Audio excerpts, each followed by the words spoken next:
Welcome to Geek on Film with your host, Robbie Holmes.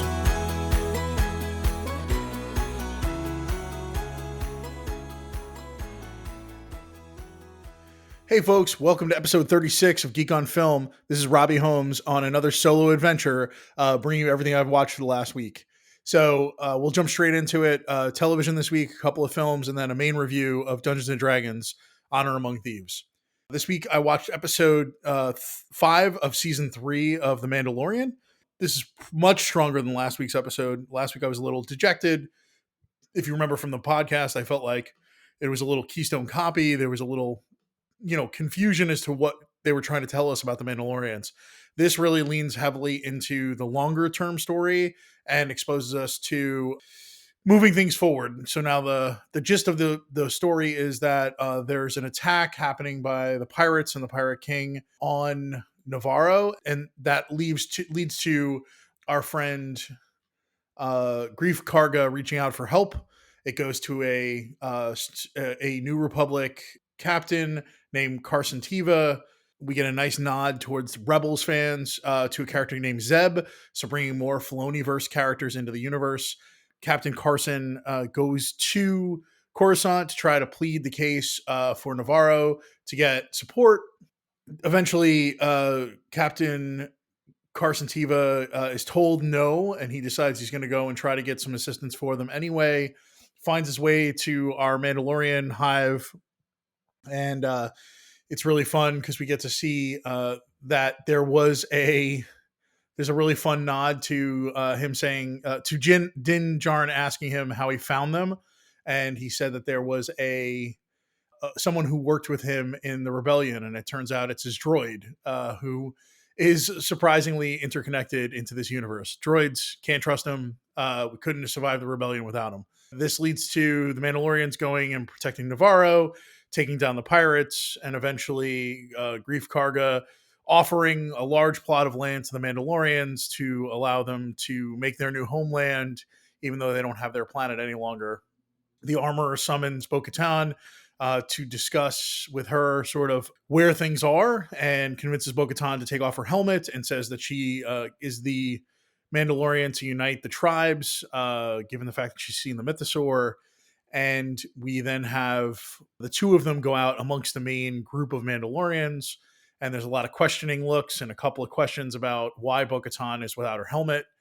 And in the end, it's a quick conversation about, like, she's the Mandalorian to unite us all. She's walked on both sides of the road. And we were left with a little bit of what feels like a post-credit stinger, where that same captain is out patrolling and he finds a craft that is been destroyed way out in space. And it turns out that it is the transport ship for Moff Gideon. And on further inspection, finds some Beskar armor, Beskar alloy in the ship's wall. So trying, I think, to see the idea that the Mandalorians have either saved or captured Moff Gideon. Fun episode, much more fun than last week. But I realize as I'm talking about it, it's pretty convoluted. There's a lot of story going on here and a lot happening in a short period of time. And I feel like it's getting a little bit further and further into this. I need to know more of the world than what the show is showing me. We'll see how long this continues to head down this path. I think eventually the Mandalorian is veering into I need to know 20 years of history in order for any of this to have an impact. I'll jump over to Yellow Jackets. This week I watched episode 2 of season 2, The Oedipal Complex. No beat by beat here. I think the big key is that we see finally, after all the time, that Jackie's been dead and that Shauna has been talking to her. The whole crew decides it's time to set up a funeral pyre and get rid of Jackie's body. It's not good for Shauna or her mental health. And we end up in a world where something appears to drop a huge amount of snow on the funeral pyre, stopping the main flames from consuming the body. And then in the middle of the night, basically like a giant roasted animal, the smell of cooking flesh wafts into the cabin, and all of the girls and all the people there are awoken and come outside. And eventually they realize that this is their opportunity to survive if they eat the cooked corpse of their friend. Yeah, it's we're in full on cannibal territory here. There's a lot of intercutting with these beautiful images of all these characters basically being like Dionysus's worshippers. There's a lot of like drinking of wine and eating of fruits and around a table, and then they're all standing around the funeral pyre eating this cooked friend of theirs. Yeah, a fun episode. Really interested to see how things unfold. It's a nice little nod where Misty, who's Christina Ricci's character, eventually sees our friend show up. There's a man who has been communicating with her through the message boards, and we get a really fun cameo of seeing him take his mother to the place where she's a nurse. Yeah, super fun. Elijah Wood is a really great little nerd playing Walter, and he makes eye contact with her, leaves her a note that is using invisible ink, and yeah, super fun episode. I'm looking forward to the next one. Yellow Jackets does not disappoint, but again, we're heading a little bit further away from explainable into the fantastical realm with the show. So this is definitely not a Secession recap podcast, but I did watch the first two episodes of the season. I'm really impressed with the show. No surprises here. The first episode of season 4, The Munsters, is this really great attack of the trio of siblings coming together to try to swoop in and purchase a rival media organization that their father is trying to buy. So he's about to sell off his entire organization to the owner of Gojo, and he carves out ATN, his conservative news network, and he decides he wants to buy more media so he can improve and grow his footprint. The kids, Kendall and Shiv and Roman, end up getting to the point where they can go and talk about it with the owners, and in the end, they place a huge offer. So Logan and company are basically saying $7 billion for this property. Eventually, the kids come together and decide they want to blow it off the table, and they make a $10 billion offer. Crazy episode, crazy show, amazing beginning to the final season. The next episode is called The Rehearsal. This is where we get a chance to see. Oh, at the end of the last episode, we also had Shiv go home and basically tell Tom in the middle of the night that they were done and that they should move on. This episode opens with Shiv getting a call from an assistant who's trying to get her a divorce lawyer. And it turns out that all of the divorce lawyers in Manhattan, the top 5, have been conflicted out, sort of using a Logan playbook for what he did with their mother. This is really dirty pool. Lots going on here. Behind the scenes, the 3 kids are all having their own waivers as to what's going on here. It seems like eventually we go to they try to go to Connor's rehearsal dinner for his wedding, and they go to take the family helicopter from the company, and they are left on the tarmac. They're not allowed to take it. They're stopped at the last minute. We end up with them eventually arriving as Willa is leaving, Connor's blushing bride, and walking out of her own rehearsal dinner. We find out that she stood up and said, "I can't do this," and then locked herself in a bathroom for 40 minutes. I almost feel like I wish we had a little bit more time in this episode. It would have been great to see a little bit of that unfold. I think she's such a great actress, and I think the actor playing Connor is sort of stealing every scene he's in, but he's not as important to the main storyline. So I would have liked to see a little bit more with him here. I mean, Alan Ruck is amazing. So we jump over to the main storyline, which is basically supporting Connor. Connor is communicating behind the scenes with his father, Logan. They eventually go to a real person's bar. It's sort of caricaturesque that Connor thinks, a real man would have, blood on his hair and oil under his fingernails, and so silly. And then eventually the kids are all getting and having their own behind the scenes conversations. We've got Shiv talking to Stewie and company to try to mess with the board of directors to try to squeeze for more money. You've got Kendall getting a call from Lucas Madsen, basically warning, don't try to squeeze more money. I'll blow up the deal. And then they head off to do karaoke because Connor's always wanted to do karaoke and nobody wanted to do it with him. So they go to a nice karaoke bar in Manhattan and they're in a private room. And then all of a sudden, he says Logan's on the way. Connor tells them. And we see Connor excited to see his father arrive. And you get sort of what should have happened in the family therapy episode where Logan is talking directly to the kids about his feelings and about letting them see a little bit more how hurt he was by them not being at his birthday party in the first episode. It's a pretty amazing sequence, in my opinion. At the end, the kids are kind of reveling. The three siblings are reveling in the fact that their father showed a little bit of vulnerability and they felt like they were able to screw him over. He leaves, and Connor has this really great moment where he tells them that they're all immature and they're all searching for love and dying without it, and that he is sort of in no need of love because of how he was raised and who he is. I think the statement was, "I'm a plant that grows on a rock and lives on the insects that I am able to eat," or something like that. Alan Ruck finally gets a little bit more to do in this episode. It's really fun. So episode ends with lots and lots of conversation about what should be done next.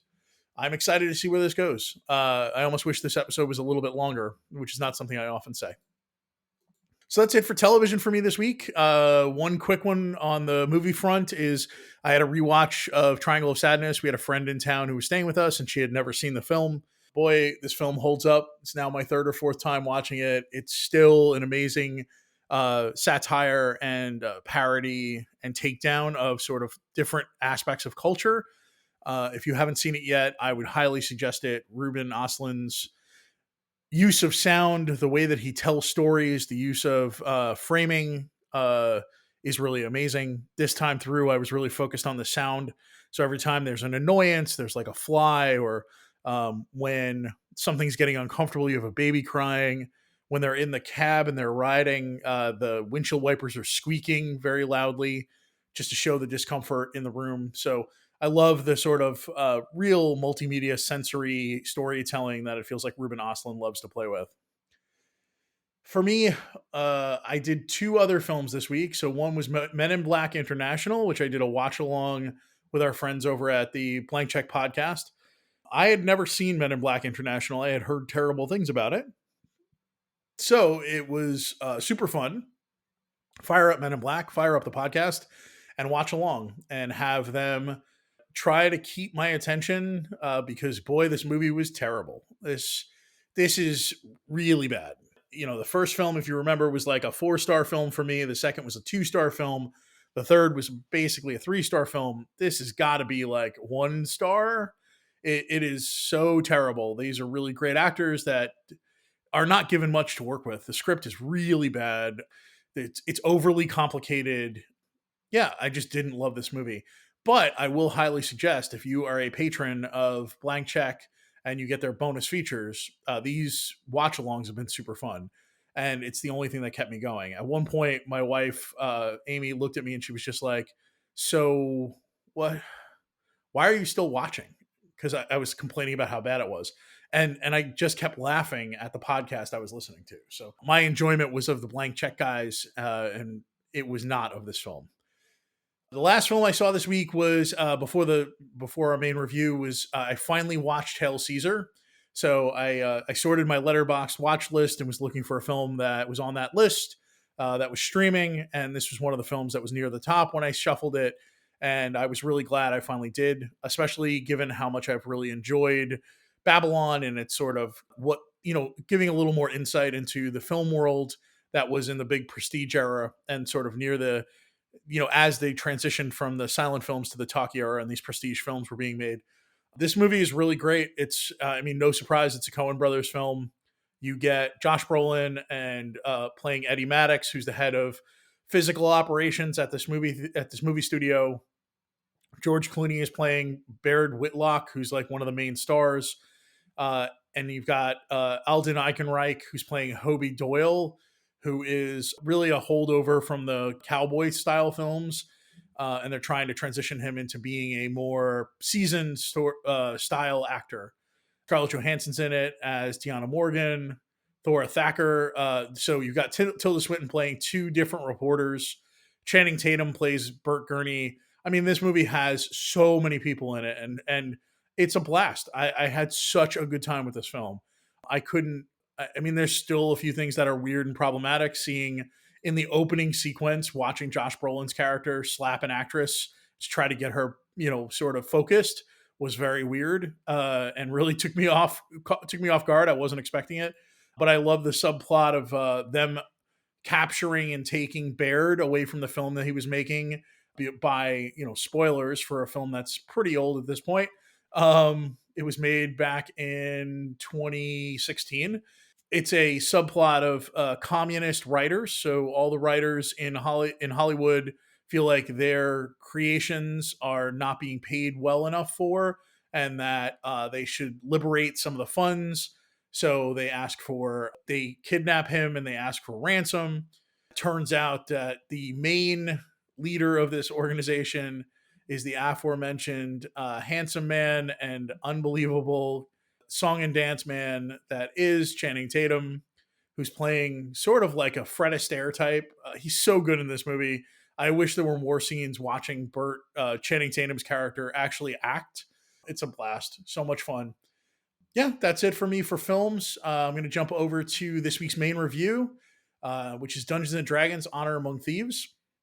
I went and saw this with my wife. We saw it at a Cinemark theater in the XD theater. So pretty good sound, pretty comfortable seating, pretty awesome screen. I really enjoyed this film. Before we go anywhere else, I want to say I played Dungeons and Dragons as a kid. I still have my dice in a leather pouch from my time back then. I have some like hematite dice that I purchased years ago as a Kickstarter. Beautiful.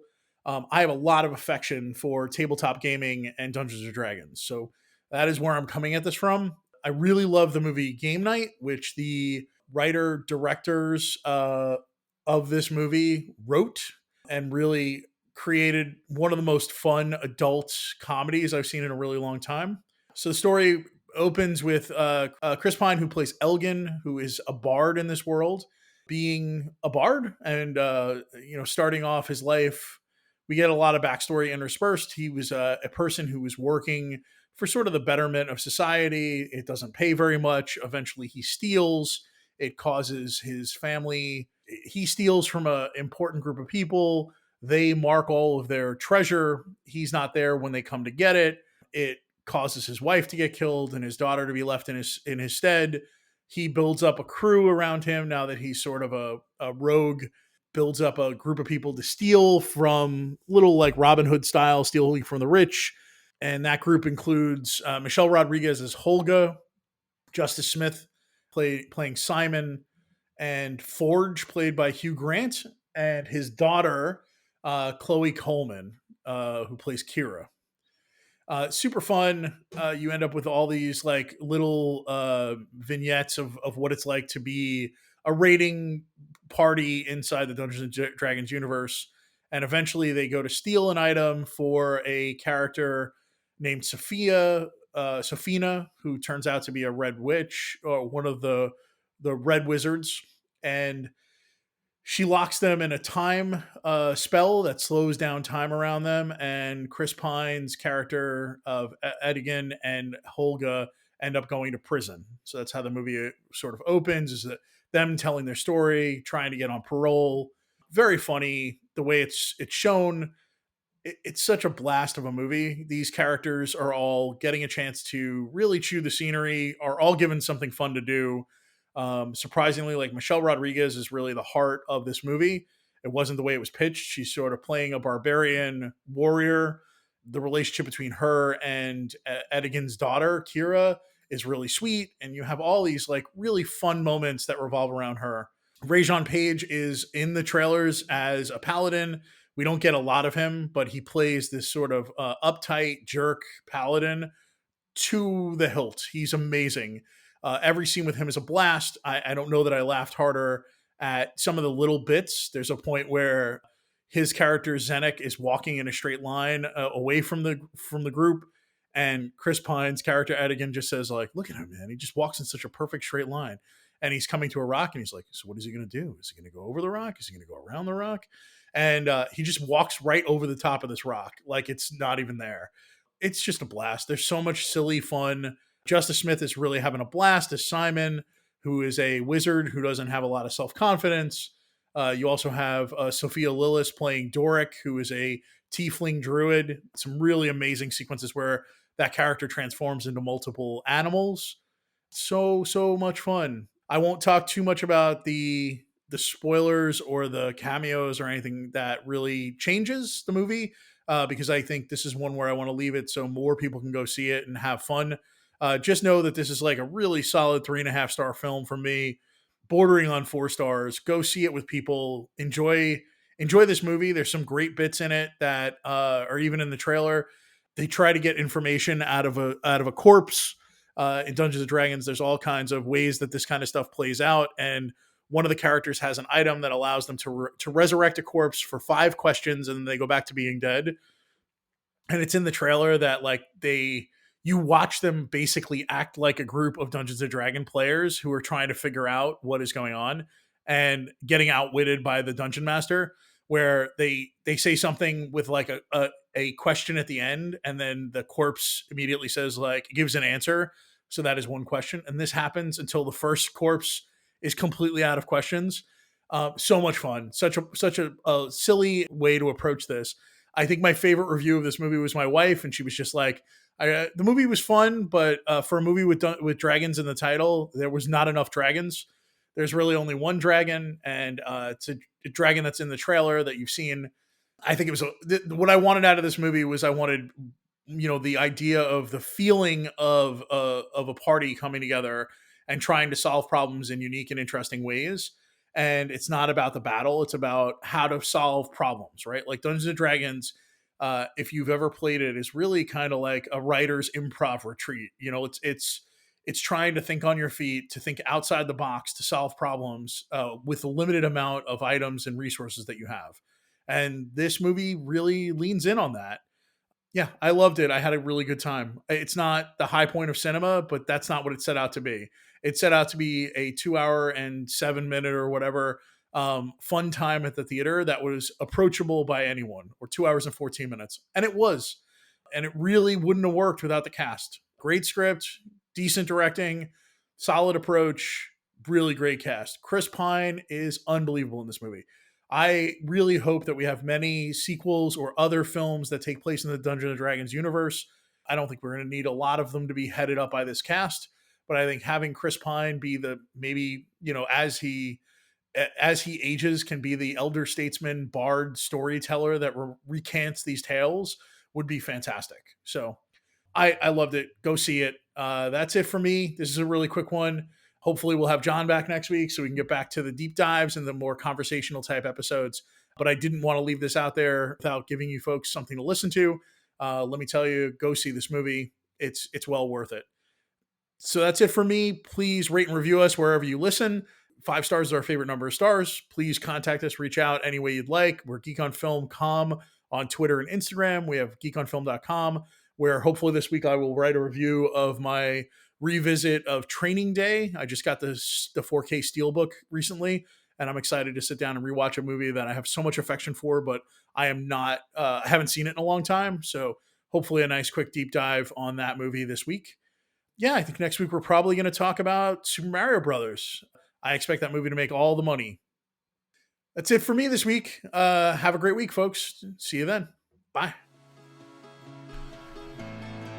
This has been a Geek on Film podcast. Thanks for joining us. See you next time.